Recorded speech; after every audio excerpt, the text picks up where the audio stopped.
नमस्कार विद्यार्थी मित्रांनो, प्रगतीच्या यूट्यूब चॅनेलवरती तुम्हा सर्वांचं स्वागत आहे.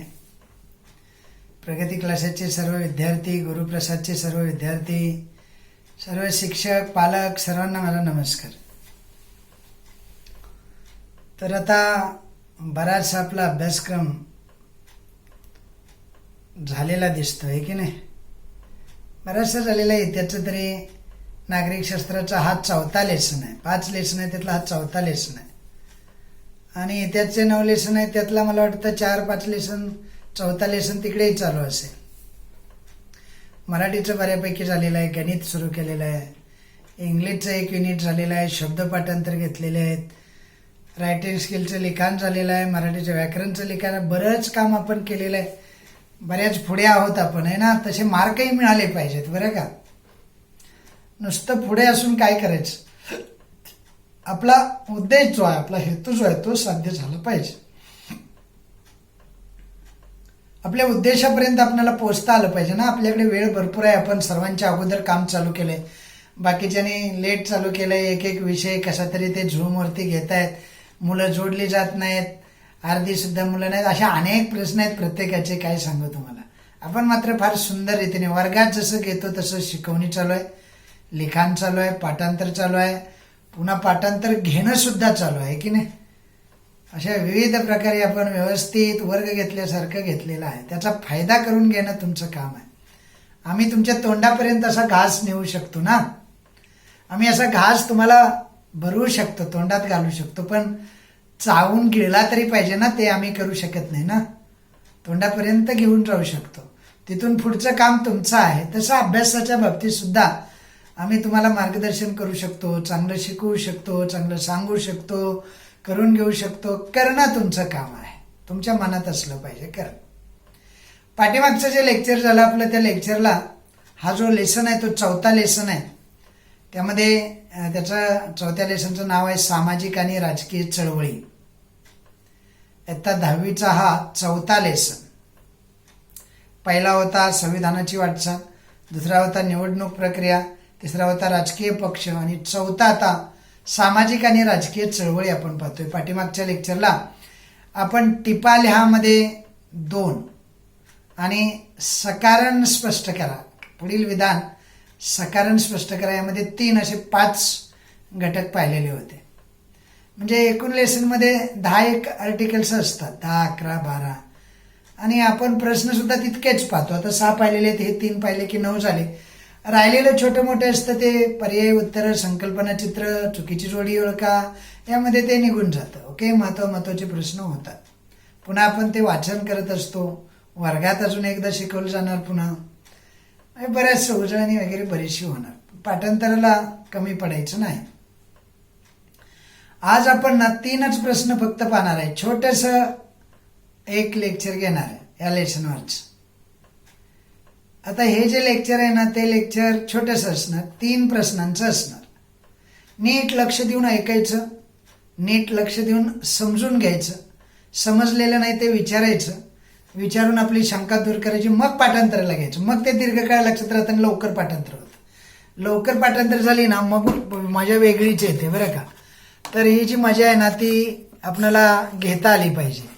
म्हणजे आपण मन लावून ते ऐकलं पाहिजे, समजून घेण्याचा प्रयत्न केला पाहिजे, तर आपल्याला हे सारं होतं ना, शक्य होतं, नाही तर होत नाही.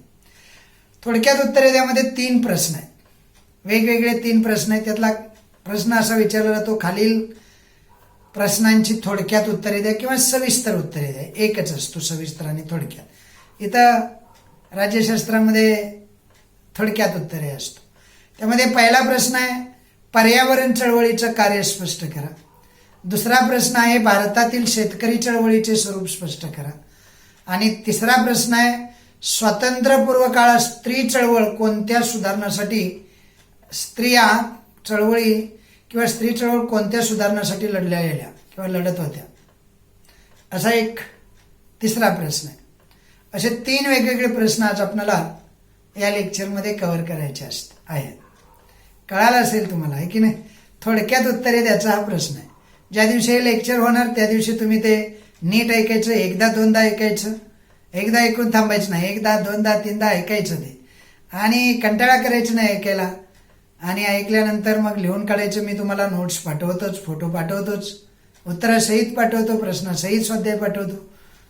त्यामुळं ते तुम्ही लिहून काढायचं वहीमध्ये नीट सुंदर अक्षरामध्ये आणि मग पाठांतराला घ्यायचं. छोटे प्रश्न आत्ताच पाठ करायचे नाही, ते आपण शेवटी घेतो, खूप घेतो. जर वेळ मिळाला तर करून ठेवायचे. या 3 प्रश्न आपण पाहणार आहेत. त्यातला पहिला प्रश्न बघूया. पर्यावरण चळवळीचे कार्य स्पष्ट करा. आता पर्यावरणावरती तुम्हाला लिहिता आलं पाहिजे बरं का. प्रस्तावना जी असते ती गाईडात दिलेली नसते, नोट्समध्ये कुठल्या दिलेली नसते. पुस्तकातून आपण पर्यावरणाचं लेसन शिकल्यानंतर किंवा या चळवळीमध्ये एक चळवळ आहे पर्यावरण चळवळ म्हणून, ती शिकल्यानंतर तिचं महत्त्व सांगता आलं पाहिजे. मानवी समाजासाठी, मानवाच्या कल्याणासाठी आणि मानवाच्या आरोग्यासाठी पर्यावरण निकोप असणं, स्वच्छ असणं हे काळाची गरज आहे. पर्यावरणामध्ये आजकाल अनेक प्रदूषक मिक्स झालेले आहे. पर्यावरणाचा जो साचा आहे तो पूर्ण बिघडून गेलेला आहे. आणि त्यामुळं या तरुण पिढीच्या मनावरती यात पर्यावरणाचं महत्त्व बिंबवण्यासाठी असे आर्टिकल्स असतात, असं त्याचं महत्त्व आहे. या पर्यावरणाच्या चळवळीचं कार्य खालीलप्रमाणे म्हणायचं आणि मग लिहायला सुरुवात करायची. 1. पर्यावरणाचा पहिल्यांदा ऱ्हास रोखला पाहिजे. ऱ्हास म्हणजे कळतं ना, पर्यावरण नष्ट होत चाललंय आणि ते जे पर्यावरण आहे ना, त्या पर्यावरणाचा ऱ्हास रोखणं ही काळाची खरी गरज आहे. आणि त्यातच दुसरा एक मुद्दा असा असतो की फक्त हे एका देशानं करून चालत नाही ना. माझ्या देशाचं फक्त पर्यावरण मी जर नीट ठेवलं तर सारं पर्यावरण ठीक होईल असं नसतं. आंतरराष्ट्रीय पातळीवरती अनेक चळवळी यामध्ये उभा राहिल्या पाहिजेत आणि त्या आहेत, होत्या. म्हणजे काय माहित आहे, म्हणजे पर्यावरणाचा ऱ्हास थांबवण्यासाठी आंतरराष्ट्रीय चळवळी सक्रिय होत्या, सक्रिय आहेत, सक्रिय असतील, आता सक्रिय आहेत. अनेक चळवळी सक्रिय आहेत पर्यावरण वाचवण्यासाठी. वेगवेगळ्या स्टेजवरती वेगवेगळे लोक काम करत असतात. हा झाला एक मुद्दा. पर्यावरण चळवळीचं आपण कार्य स्पष्ट करतोय. त्यातलं एक कार्य आंतरराष्ट्रीय पातळीवरती पर्यावरणाचा ऱ्हास रोखण्यासाठी अनेक चळवळी आहेत, त्या चळवळी ऱ्हास रोखण्याचा प्रयत्न करतात. दुसरं, पर्यावरणाचा जो ऱ्हास आहे तो पर्यावरणाचा ऱ्हास रोखण्यासाठी आंतरराष्ट्रीय सहकार्य खूप खूप मोठ्या प्रमाणात झालं पाहिजे. म्हणजे प्रत्येक देशानं एकमेकाला मदत केली पाहिजे पर्यावरणाचा ऱ्हास टाळण्यासाठी, रोखण्यासाठी. जर आपण एकमेकाला मदतच केली नाही, तुझं तू बघ माझं मी बघतो, असं चालत नसतं. पर्यावरण हे सर्वांचं मिळून साऱ्या जगाचं असतं. आपण भारत मात्र यामध्ये आघाडीवर असतो. हे विश्वाची माझे घर असं म्हणतो, वसुदैव कुटुंबकम म्हणतो. म्हणजे या विश्वाला घर मानणारी संस्कृती आहे आपली. त्यामुळं आपण प्रयत्न करतो, पण सर्वांनी प्रयत्न केला पाहिजे, एकमेकाला सहकार्य केलं पाहिजे. अनेक चळवळी उभ्या राहिल्या पाहिजेत आणि त्या चळवळी एकत्र येऊन एकोप्यानं सर्वांनी काम केलं तर पर्यावरणाचा ऱ्हास कमी होऊ शकतो. 2 मुद्दे झाले. तिसरा, भारतामध्ये विविध विषयांना प्राधान्य देत अनेक चळवळी सक्रिय झालेल्या आहेत. विविध विषय आहेत. पर्यावरणाचा ऱ्हास आहे, जमिनीची झीज आहे, चिपको आंदोलन आहे, किती विषय आहेत. पाणी अडवा, पाणी जिरवा आहे, बंधारे घालणं आहे, भरपूर आहेत, भरपूर. नदी जोड प्रकल्प आहे, अनेक प्रकल्प असे आहेत ज्या प्रकल्पात विविध विषयांना प्राधान्य भारत देशाने दिलेलं आहे, जेणेकरून पर्यावरण चळवळीचा ऱ्हास होणार नाही, पर्यावरण चळवळीचं क्षमता वाढेल, पर्यावरण चळवळ एक निकोप दृष्टीनं उभी राहील. हेही त्याचं कार्य आहे. म्हणजे भारतात विविध विषयांना प्राधान्य देत या चळवळी सक्रिय आहे. तिसरा मुद्दा झाला. 4, जैवविविधतेचं संरक्षण. जैवविविधता म्हणजे कळतं ना, जैवविविधता म्हणजे या सृष्टीमध्ये असणारे विविध सजीव, त्यांचं संरक्षण केलं पाहिजे. पाण्याच्या विविध स्रोताचं जतन केलं पाहिजे. जंगल आवरण जे आहे ते जंगल आवरण राखलं पाहिजे. नद्यामध्ये होणारं प्रदूषण रोखलं पाहिजे. हरित पट्ट्याचं संरक्षण केलं पाहिजे. जिथं जिथं झाडे आहेत ती झाडी तोडून नाही दिली पाहिजेत, झाड तोडण्यावर बंदी असली पाहिजे. रासायनिक द्रव्याचा वापर व त्याचं दुष्परिणाम, या सर्व प्रश्नावरती पर्यावरण चळवळी उभ्या असतात आणि संघर्ष करीत आहेत. रासायनिक पदार्थाचं दुष्परिणाम कळलं तुम्हाला. रासायनिक द्रव्याचं म्हणजे शेतीला, वनस्पतींना खतं घालण्यासाठी रासायनिक जास्त वापर करतो, मग ते पाण्यात जातं, पाण्याचे साठे दूषित होतात. पर्यावरणाचा ऱ्हास अनेक प्रकारे होतो, त्यातला हा एक प्रकार आहे. बघा चौथा मुद्दा फार महत्वाचा होता, जैवविविधतेचा होता. जैवविविधतेचं संरक्षण केलं पाहिजे, पाण्याच्या विविध स्रोताचं जतन केलं पाहिजे, जंगल आवरण आहे ते सुद्धा संरक्षित असलं पाहिजे, नद्यांचं प्रदूषण टाळलं पाहिजे, हरित पट्ट्याचं संरक्षण केलं पाहिजे, रासायनिक द्रव्याचा कमी वापर केला पाहिजे, त्याचे दुष्परिणाम कसे कमी करता येतील अशा दृष्टीनं म्हणजे पर्यावरण चळवळीनं कार्य करणं गरजेचं आहे. पाचवा मुद्दा बघा, 5 मुद्दे तरी किमान पाहिजेत. 2-3 मार्काला हा प्रश्न विचारतो. 6 मुद्दे पाहिजेत पण 5 लिहिले तरी चालतील. बघा 5वा शेवटचा मुद्दा, पर्यावरण चळवळीचा पर्यायामुळे पर्यावरण संतुलित राखण्यास मदत होते. म्हणजे पर्यावरण चळवळ जी आहे ना, त्या पर्यावरण चळवळीचं एक संघर्ष गाथा आहे. अनेक पर्यावरण चळवळी पर्यावरण वाचवण्यासाठी संघर्ष करत आहे. अशा पर्यावरणवादी चळवळीच्या पर्यायामुळं पर्यावरणाचं संतुलन राखण्यास मदत होत असते. असे 5 मुद्दे तुम्हाला या चळवळीमध्ये लिहायला पाहिजे, चळवळीच्या कार्यामध्ये. पहिला मुद्दा होता, चळवळीचा ऱ्हास रोखण्यासाठी आंतरराष्ट्रीय पातळीवरती अनेक चळवळी सक्रिय आहेत. दुसरा मुद्दा होता, वातावरणाचा ऱ्हास रोखण्यासाठी आंतरराष्ट्रीय सहकार्य खूप मोठ्या प्रमाणात झालं पाहिजे. तिसरा मुद्दा होता, भारतामध्ये विविध विषयांना प्राधान्य देत अनेक चळवळी सक्रिय झालेल्या आहेत, तशा इतर देशांमध्ये सुद्धा झाल्या पाहिजेत. चौथा मुद्दा होता, विविधतेचं संरक्षण केलं पाहिजे, जैवविविधतेचं संरक्षण केलं पाहिजे, पाण्याच्या विविध स्रोताचं जतन केलं पाहिजे, जंगल आवरण राखून ठेवलं पाहिजे, नद्याचं प्रदूषण टाळलं पाहिजे, हरित पट्ट्याचं संरक्षण केलं पाहिजे, रासायनिक द्रव्याचा कमी वापर केला पाहिजे आणि त्याचे दुष्परिणाम रोखले पाहिजेत. असे चळवळी संघर्ष करीत आहेत, अनेक चळवळी संघर्ष करत आहेत. पर्यावरण चळवळीच्या पर्यायामुळं पर्यावरण संतुलित राहण्यास मदत होत आहे. असे वेगवेगळे 5 मुद्दे तुम्ही या प्रश्नामध्ये लिहिले पाहिजेत. प्रश्न, पर्यावरण चळवळीचे कार्य स्पष्ट करा असा आहे. कोणकोणत्या लेवलला या कार्य करत असतात पर्यावरण चळवळी ते लिहायचं. अशा पद्धतीनं हा पहिला प्रश्न या ठिकाणी संपतो. लक्षात आलाय सर्वांच्या? तो एकदा दोनदा ऐकला की मग लक्षात येतो. पर्यावरणवादी चळवळी काय काय कार्य करतात ते सांगायचं आहे. पहिलं कार्य काय आहे, पर्यावरणाचा ऱ्हास रोखण्यासाठी आंतरराष्ट्रीय पातळीवर चळवळी सक्रिय आहेत. हे कार्य आहे त्यांचं. आंतरराष्ट्रीय पातळीवरती अशा पद्धतीचं कार्य करणं साधन असतं. दुसरं, पर्यावरणाचा ऱ्हास रोखण्यासाठी आंतरराष्ट्रीय सहकार्य, एकमेकांना सहकार्य मोठ्या प्रमाणावर झालं पाहिजे, नाहीतर मग सर्व देशांना ते शक्य होत नाही. तिसरं, भारतात विविध विषयांना प्राधान्य देत अशा अनेक चळवळी कार्यरत झालेल्या आहेत. चौथा, हा महत्वाचा आहे बाबा, जैवविविधतेचं संरक्षण केलं पाहिजे, पाण्याचे विशेष साठे आहेत, विविध स्रोत आहेत, त्याचं जतन केलं पाहिजे, जंगल आवरण राखून ठेवलं पाहिजे, नद्याचं प्रदूषण टाळलं पाहिजे, हरित पट्ट्याचं संरक्षण केलं पाहिजे, रासायनिक द्रव्याचा कमी वापर केला पाहिजे आणि प्रदूषण टाळण्याचा प्रयत्न, त्याचे दुष्परिणाम टाळण्याचा प्रयत्न केला पाहिजे. असे 4 झाले. 5वा, पर्यावरणाच्या चळवळीच्या पर्यायामुळे पर्यावरण संतुलन साधण्यास अनेक मदत होते. अशी वेगवेगळी कार्य ही पर्यावरण चळवळ वेगवेगळ्या टप्प्यावरती करते. आता दुसऱ्या प्रश्नाकडे आपण वळूया. दुसरा प्रश्न आहे शेतकरी चळवळीबद्दल, आणि आपण टिपेमध्ये शेतकरी चळवळ हे पाहिलेली आहे मला वाटतं, बरोबर ना? तर ही शेतकरी चळवळ पाहिलेली आहे. तरी आपण इथं वेगवेगळे मुद्दे आज डिस्कशनला घेणार आहोत. बघा प्रश्न असा विचारला जातो, भारतातील शेतकरी चळवळीचे स्वरूप स्पष्ट करा. काय प्रश्न विचारला जातो? भारतातील शेतकरी चळवळीचे स्वरूप स्पष्ट करा असा प्रश्न विचारला जातो. मग त्यामध्ये भारतीय शेतकरी चळवळ ही फार पुरातन, फार जुनी आहे. म्हणजे फार पूर्वीपासून शेतकरी शासनाशी संघर्ष करीत आलेला आहे.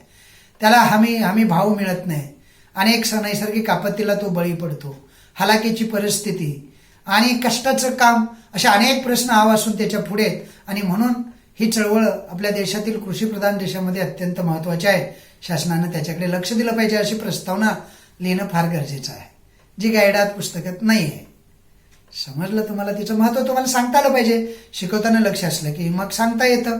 शिक्षक काय सांगताय त्याकडे आपलं लक्ष नसतं, मग प्रस्तावना काय लिहायची म्हणून बसतो आपण. शिकवताना सारे शिक्षक सांगत असतात हे. समजलं? मी तरी खूप चांगल्या चांगल्या प्रस्तावना सांगतो. जीवनाशी त्याचं महत्व सांगायचं आणि जीवनाशी त्याला जोडून द्यायचं. समजलं? प्रस्तावना तयार होते. असो, ही प्रस्तावना झाल्यानंतर मुद्दे लिहायचे. शेतकरी चळवळीच्या स्वरूपामध्ये काय आहे? ब्रिटिशांच्या राजवटीत सुद्धा शेतकरी म्हणजे शेतीविरोधी धोरणांच्यामुळे शेतकरी संघटित होऊ लागलेले होते. म्हणजे हे स्वातंत्र्यपूर्व काळातली गोष्ट आहे. ब्रिटिशांची राजवट जेव्हा होती ना स्वातंत्र्यपूर्व काळामध्ये, तेव्हा सुद्धा शेतीची धोरणं जी होती ती नीटनेटकी नव्हती आणि त्यामुळं शेतकरी त्यावेळेलाच एकत्र होऊन या चळवळी चालू झालेल्या आहेत. आता बघा, उदाहरणं दिलं पाहिजे. मग आपण जेव्हा असं म्हणतो त्याला पुष्टी पाहिजे, केस स्टडी म्हणतात त्याला. दुसरा मुद्द्यात तेच लिहायचं. बारडोलीची चळवळ शेतकऱ्यांची चळवळ होती. चंपारण्य चळवळ, नंतर खोतीचा प्रश्न, या विविध विषयावरती चळवळी झालेल्या आहेत. हा दुसरा मुद्दा झाला. बारडोली, चंपारण्य आणि खोतीचा प्रश्न. खोतीचा प्रश्न कळतो का तुम्हाला? नाही कळत ना? मी सांगतो तुम्हाला, द्या ना. आता हे तरी कळलं असेल. बारडोलीला सत्याग्रह झाला, चंपारण्यामध्ये निळमाळ्यामध्ये शेतकऱ्यांचा संप झाला, हे माहित आहे तुम्हाला. खोतकी म्हणजे काय असतं माहित आहे? पूर्वी गावामध्ये पाटीलकी आणि खोतकी असायची. हे जे खोत असायचे ना, ते जमीनदार असायचे, त्यांच्याकडे सारी जमीन, आणि बाकीचे लोक त्यामध्ये फक्त राबायचे. मालक खोत असायचे. समजलं? हा शेतकऱ्यावर अन्यायच होता. म्हणजे सारं नेऊन काम करायचं आपण आणि नेऊन द्यायचं खोताला. खोताला जेवढं वाटेल तेवढं तुम्हाला ते देणार मोबदला म्हणून. तेही ठरलेलं नाही आणखी.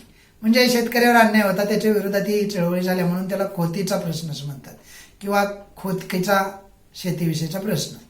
2 मुद्दे झाले. 3 मुद्दे बघा. शेतकरी चळवळीला प्रेरणा जी मिळाली, शेतकरी चळवळ आहे ना, तिला प्रेरणा कुठून मिळाली? महात्मा फुले, न्यायमूर्ती रानडे, महात्मा गांधी यांच्या विचारातून ही प्रेरणा आहे. महात्मा गांधी तरी नेहमी असं म्हणायचे, खेड्याकडे चला. महात्मा फुले आणि न्यायमूर्ती रानडेंनी शेतकऱ्यांचं आसूड नावाचं जे हे लिहिलेलं आहे पुस्तक महात्मा फुले यांनी, ते वाचल्यावर तुमच्या लक्षात येईल. शेतकऱ्यामध्ये जनजागृती करणं आणि शेतकऱ्याला महत्त्व देण्याच्या कामामध्ये त्यांचाही पुढाकार महत्त्वाचा आहे. न्यायमूर्ती रानड्यांचाही तसाच आहे. हा 3रा मुद्दा. 4था मुद्दा असा आहे, हरित क्रांतीनंतर शेतकरी चळवळ अधिक क्रियाशील आणि परिणामकारक होऊ लागलेले आहे. तेव्हा हरित क्रांती झाली. हरित क्रांतीचे जनक आहेत स्वामीनाथन. एस स्वामीनाथन. स्वामीनाथनने हरित क्रांती घडवून आणली आणि हरित क्रांतीच्या कालावधीमध्ये शेतीला बऱ्यापैकी चांगले दिवस आलेले आपल्याला दिसतात. शेतकरी चळवळ अधिक क्रियाशील झालेली दिसते. 5वा मुद्दा आहे, शेतमालाला योग्य भाव मिळावा, शेतीला उद्योगाचा दर्जा मिळावा, स्वामीनाथन आयोगाच्या शिफारशी स्वीकारल्या जाव्यात, कर्जमुक्ती आणि कर्जमुक्तीमध्ये फरक असतो. म्हणजे काढलेलं कर्ज माफ करणे याला कर्जमाफी म्हणायचं. कर्जमुक्ती म्हणजे शेतकऱ्याला त्यातून मुक्त करायचं. म्हणजे शेतकऱ्यांना कधी कर्ज काढलंच नाही पाहिजे अशी त्याची परिस्थिती करायची, त्याला कर्जमुक्ती असं म्हणायचं. स्वामीनाथन आयोगाच्या शिफारशी स्वीकारायच्या. आणि राष्ट्रीय शेतीविषयक काहीतरी धोरण असलं पाहिजे सरकारचं. राष्ट्राकडे आपल्या शेतीविषयक, एवढा शेतीप्रधान देश, शेतीविषयक धोरण नाही आणि आर्थिक तरतूद जास्त केली जात नाही. भारतातील शेतकरी चळवळीच्या प्रमुख भागी असावेत.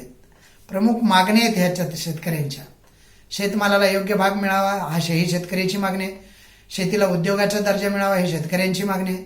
स्वामीनाथन आयोगाच्या शिफारशी मान्य कराव्यात, स्वीकाराव्यात ही मागणी आहे. कर्जमाफी व्हावी, कर्जमुक्ती व्हावी, राष्ट्रीय शेतीविषयक धोरणं ठरवावीत, अशा अनेक मागण्या या शेतकरी चळवळीमध्ये शेतकऱ्यांनी केलेल्या आहेत. 5 मुद्दे झाले. इथंच तुमचे 2-3 मार्क फिक्स होतात तिन्हीच्या तिन्ही. 6वा मुद्दा एक्स्ट्रा द्यायचा, अजून 7वा माहीत असला तरी द्यायचा. शेतकरी संघटना, भारतीय किसान युनियन, ऑल इंडिया किसान सभा या भारतातील काही महत्वाच्या शेतकऱ्यांच्या चळवळ्या आहेत. तशी नक्षल ही सुद्धा चळवळ शेतकऱ्यांचीच आहे, पण आता तिनं वेगळं स्वरूप, दहशतवादाचं स्वरूप घेतलेलं आहे, त्यामुळे तिचा काही उल्लेख करायचा नाही. असे वेगवेगळे 6 मुद्दे या प्रश्नामध्ये लिहायचे. प्रश्न काय होता? भारतातील शेतकरी चळवळीचं स्वरूप स्पष्ट करा. मग त्याच्याबद्दल प्रस्तावना लिहायची. भारतातील शेतकरी चळवळी फार जुनी चळवळ आहे. शेतकरी हा असा घटक आहे, त्याच्या शेतमालाला योग्य भाव दिला जात नाही. त्याची परिस्थिती घालाकीची, गरिबीची असते. काबाड कष्ट असतं, कष्टाचं काम असतं, तरीही सरकार याच्याकडे लक्ष देत नाही आणि म्हणून अशा चळवळी उभ्या राहतात. त्या चळवळीचं स्वरूप खालीलप्रमाणे असं म्हणायचं. म्हणजे आपल्याला महत्त्व सहज सांगता आलं पाहिजे ना. मग चळवळीचं स्वरूप म्हणायचं आणि मग एक मुद्दा लिहायचा. 1. ब्रिटिशांच्या राजवटीमध्ये सुद्धा शेतीविषयक धोरणं तितकीशी चांगली नसल्यामुळं शेतकरी संघटित होऊ लागलेले होते. नंतर काय? बारडोली सत्याग्रह हा ब्रिटिशांच्या काळातला आहे. चंपारण्य, खोतीचा प्रश्न, हे सारे त्याची उदाहरणं दिलेली आहेत. बारडोली, चंपारण्य, खोतीचा प्रश्न याविषयी चळवळी झालेल्या आहेत. हा 2रा मुद्दा. 3रा मुद्दा, शेतकरी चळवळीच्या प्रेरणा जे आहेत ते कुठून आलेले आहेत? महात्मा फुले, न्यायमूर्ती रानडे आणि महात्मा गांधी याच्या विचारामधून आलेले आहेत. समजलं? उदाहरणही सांगता येतील. महात्मा गांधी खेड्याकडे चला म्हणाले. शेतकऱ्याचं आसूड नावाचं पुस्तक लिहून, साहित्य निर्माण करून त्यांनी प्रश्नाला वाचा फोडण्याचं काम केलं. महात्मा फुलेंनी. अशी अनेक उदाहरणं देता येतील. चौथा आहे, हरित क्रांतीमुळे शेतकरी चळवळ अधिक क्रियाशील आणि परिणामकारक होऊ लागलेली आहे. पाचवा आहे, शेतकऱ्याच्या मागण्या लिहायच्या आहेत. शेतमालाला योग्य भाव दिला पाहिजे, शेतीला उद्योगाचा दर्जा दिला पाहिजे, स्वामीनाथन समितीच्या साऱ्या शिफारशी स्वीकारल्या पाहिजेत, कर्जमुक्ती झाली पाहिजे, कर्जमाफी झाली पाहिजे, राष्ट्रीय शेतीविषयक धोरण सरकारचं असलं पाहिजे. अशा अनेक मागण्या शेतकरी चळवळीच्या आहेत. आणि सहावा आहे, शेतकरी संघटना, भारतीय विकास किसान युनियन, नंतर इंडिया किसान सभा या भारतातील काही आघाडीच्या संघटना आहेत ज्या या चळवळीमध्ये भाग घेतात. असे 2 प्रश्न आता आपले झालेले आहेत. थोडक्यात उत्तरे द्या बघतोय. खालील प्रश्नांची थोडक्यात उत्तरे द्या. 3 मार्काचा प्रश्न असतो. 6-6, 5-5 मुद्दे तर 5च्या वरतीच. 5 पेक्षा कमी अजिबात नाही, मग मार्क दिले जात नाही. पैकीच्या पैकी मार्क्स पडायचे त्यांनी 5च्या वरती मुद्दे कसे तयार करायचे हे वाचत असताना, अभ्यास करत असताना ठरवून केले पाहिजे. समजते ना. आता आपण तिसऱ्या प्रश्नाकडे वळूया. तिसरा प्रश्न आहे, स्वातंत्र्यपूर्व काळात स्त्री चळवळी कोणत्या सुधारणासाठी लढत होत्या? म्हणजे या स्वातंत्र्यपूर्व काळामधल्या हा प्रश्न आहे. स्त्री चळवळी ज्या होत्या, म्हणजे स्त्रियांनी उभ्या केलेल्या ज्या चळवळी कोणत्या कारणासाठी लढत होत्या, कोणत्या सुधारणांसाठी लढत होत्या? तर स्त्रियांची जी चळवळ आहे ती सुद्धा शेतकऱ्यांच्या चळवळी इतकीच जुनी आहे. कारण आपल्या देशामध्ये पुरुषप्रधान संस्कृती असल्यामुळे स्त्रियावरचा अन्याय, स्त्रियांना कमी लेखणं, स्त्रियांची सक्षमता जी आहे वाढू न देणं, अशा अनेक गोष्टी पूर्वीपासून त्यांच्या वाट्याला आलेल्या आहेत. फक्त चूल आणि मूल एवढंच स्त्रियांनी करावं अशा पद्धतीची धारणा भारतीय समाजात असल्यामुळे या चळवळी फार पूर्वीपासून झालेल्या आपण पाहतो. अशी जी चळवळ आहे स्त्री चळवळ, त्या खालील सुधारणांसाठी लढत होते असं म्हणायचं आणि मग एक लिहायचं. समजते? सहज लिहिता आलं पाहिजे. मी किती सहज त्यानं सांगितलं सांगा. समजलं? हे काही पुस्तकात नसतं, हे काही गाईडात दिलेलं नसतं. प्रस्तावना गाईडातल्या प्रश्न सुद्धा दिलेले नाही आहेत, नोट्समध्येही कुठल्या नाही आहेत. पण आपल्याला सांगता आले पाहिजेत. स्त्री चळवळीचं महत्व 2 वेळी सांगता आलं पाहिजे, शेतकरी चळवळीचं महत्व सांगता आलं पाहिजे, पर्यावरण चळवळीचं महत्व सांगता आलं पाहिजे. कारण हा लेसनच सामाजिक आणि राजकीय चळवळीवरती आहे. तर स्वातंत्र्यपूर्व काळामध्ये स्त्री चळवळी कोणत्या सुधारणासाठी लढत होत्या, खालील सुधारणासाठी लढत होत्या म्हणायचं. अगोदर महत्व सांगायचं, प्रस्तावना लिहायची आणि मग म्हणायचं. मग त्यामध्ये 1, स्वातंत्र्यपूर्व काळात भारतातील ज्या स्त्रिया होत्या त्या स्त्री चळवळीच्या सुरुवात जी होती ती पुरोगामी पुरुषांच्या पुढाकाराने झालेली आहे. हे त्याचं वैशिष्ट्य आहे. म्हणजे स्त्रियांच्या मागण्यासाठी अनेक जण झटलेले आहेत. महात्मा ज्योतिराव फुले सुद्धा स्त्रियांच्या मागण्यासाठी, स्त्रियांनी शिकावं यांच्यासाठी किती खपलेले आहेत, अख्खा आयुष्य खपवलेलं आहे. म्हणजे पुरुष प्रधान संस्कृतीमध्ये स्त्रियांची चळवळ सुद्धा पहिल्यानं पुरुषाच्या पुढाकाराने झालेली आहे. नंतर दुसरा मुद्दा लिहायचा, स्त्रियावरील अन्याय, स्त्रियांचं शोषण, म्हणजे स्त्रियावरील अन्याय आणि शोषण थांबवून त्यांना सन्मानाने जगता यावे